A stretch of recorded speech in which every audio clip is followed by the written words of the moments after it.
I don't know. They're like TV speakers that are in there. Like really crappy TV speakers. By the way, today I'm planning on tearing down my bookcase in my bedroom and putting all of my equipment on top of that big console TV and moving the bookcase down here so that I have some more storage. Maybe put all my printers on there because no idea where to put that. No idea. It's going to be there for a while. Yeah. I love Legos, by the way. Love them. Great pastime. Of course, all of that electronic junk there. And that's my whole set. Oh, yeah. If anyone knows how to make a FATX partition for a hard drive, let me know. Because I have a hard drive that fits all the specifications as for the hard drive in here. It's a larger hard drive, but I know, do not go above 120 because you got to do some special formatting for that. I just need to figure out how to make a successful Xbox partition because I really want to play my original Xbox games, but I do not want to mod my Xbox 360. That just sounds dangerous. I do not know how to mod things like that. As in, you know, I forget what the term is. Soldering. Yeah, there you go. But, of course, my NES system that my dad found in the attic works great, but I got only 2 games for it. These 2 right here. Rescue and Jack Nichols. Yeah. And this one, it's a bad motherboard. Need to find someone that's really good with soldering new capacitors on the board. Because I believe there is 2 on here that are domed over. And here, I'll show you. You power this thing on. Maybe I can't. Oh yeah, I don't have a power cord attached. But when you power it on, it'll power on, hard drive will rev up and everything. Hard drive light will come on solid. And then everything will reset. And then there's no hard drive, but everything is powered on. I have no idea what's wrong with this. This drive isn't attached because that was the drive that was in this guy before I put in the DVD rewriter. Because that's the only computer that seems to support it. Because can't really replace that. Here, I'll show you.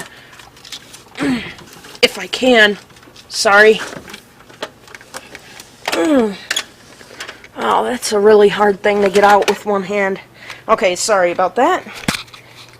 It's got a frickin' laptop CD-ROM drive in it.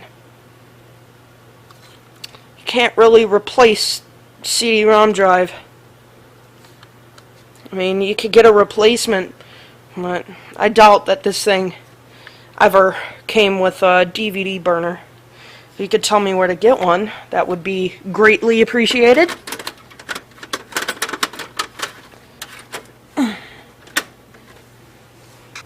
I was just messing around with the original Xbox hard drive. I might make it like a hard drive speaker, because it's completely fried. When you turn it on, it'll just click. I think I have it in this box somewhere. I don't know. Ah, yeah, here it is. I think the head is bad, because it'll, like, I opened it up, powered it on, and it'll just slide across the surface. It'll just click. Just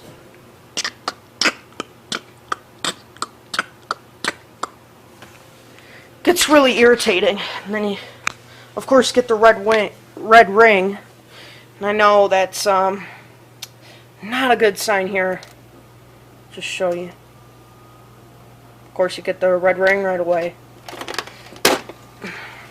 The drive is a little junky because you have to bang on it to open it, but it still works. I don't know why you have to bang on it to open it up. I don't know, something might be loose in it, but it still works. The hard drive, that was bad.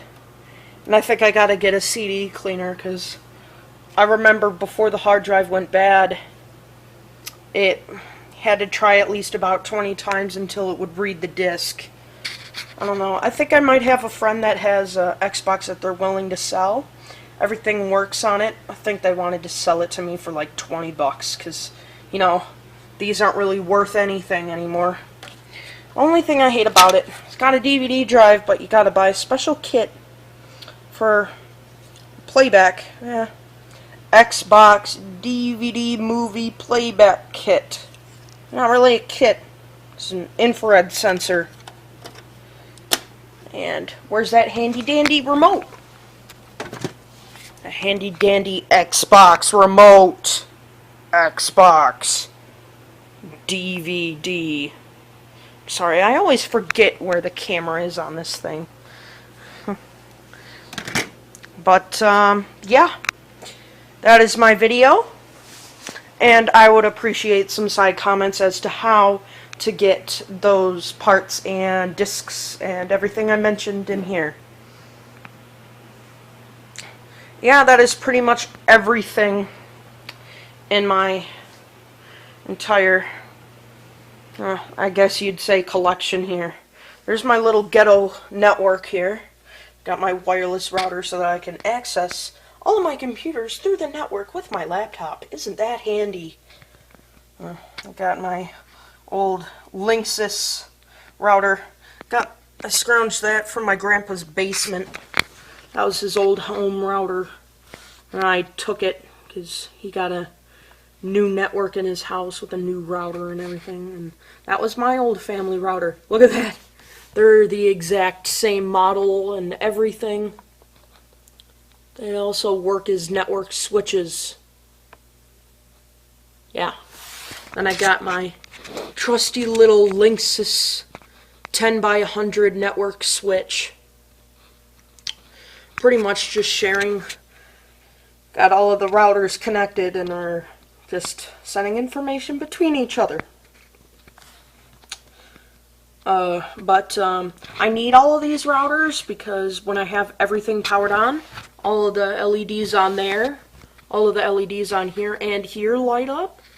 Pretty soon I'll have the last of the 3 LEDs filled up on that too.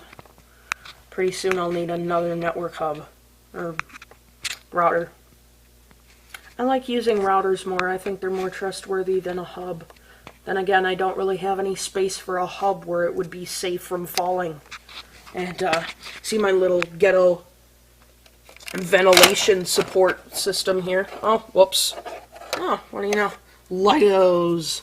Legos, they can be useful for everything. If only they had feel vision, you could feel how hot it gets. Right under there.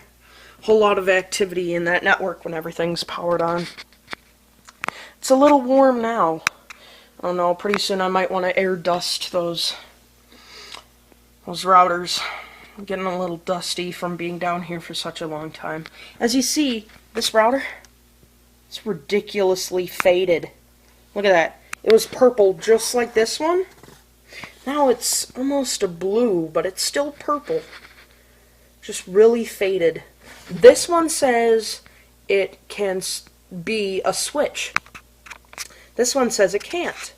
But I found a way that when you plug your switched network into the wide area network port on here, it turns into a switch. So what do you know? Because you plug it into there, but look at that. There's no WAN in there because it's not a wide area network. It just shows up as input 1. So let me see if I can show you in the back. If you can see it, because I know I can't. The first port is empty and the WAN port is taken up. But look at that. It reads it as the first input. So there you go. If anyone was questioning as how to make it a network switch, now you know. It's not that hard at all. Just make sure that the IP addresses are set in each of the internal, just the IP addresses for some reason, all of these routers, they all have their own little internal website, just basic settings. That one has the coolest itself website that I've seen, but these two really basic sites, and for some reason the bottom one, it won't let me into the network, but it lets everything else through, so I don't know. It's kind of weird, but that is my setup, and I will be glad to receive side comments. Sorry, I'm also sharing somewhat of storage with my sister and me, kind of. Got my K'NEX there. Little ghetto fan I made out of K'NEX. It does not do much of anything, but during the summer I like to put it up there. I think, oh, maybe it'll help ventilate something. Got my little ghetto little wire to connect it to. Just a really long, cheap extension cord. But the motor on that is just the regular K'NEX motor. Just a little, yeah. It was originally from a windmill kit. Then I turned it into a high-speed fan.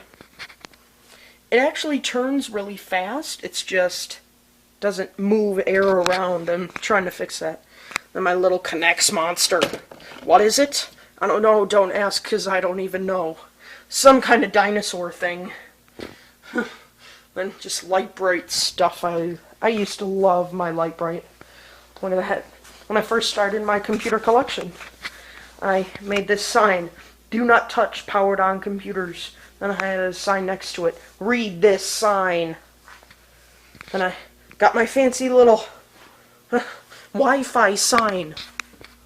Wi-Fi, personal, printers, software access, and storage / disks and floppy drives. Ask for assistance, no internet access. Woo! Don't want you to see the name of my network. Also requires passwords for the storage devices. Yeah, I have it password protected up to the max. And you could probably see my network ID, ECC network, but you'll never be able to find it because it's an SSID, you know, the, I don't know, Secure Systems Identification. I think that's what it stands for. I don't know, but it's very secure, and it's a nice little hidden network. It's wireless, but you won't be able to find it across the street, so good luck even finding where I live, because you haven't even seen my address in any of my videos by accident. So, but if you could tell me where to get a power cord for this here, I'll show you the specs on the bottom here if I can flip it over with one hand. I can't, just hold on a second. I think maybe I can pause here. If it'll let me pause. Won't let me pause?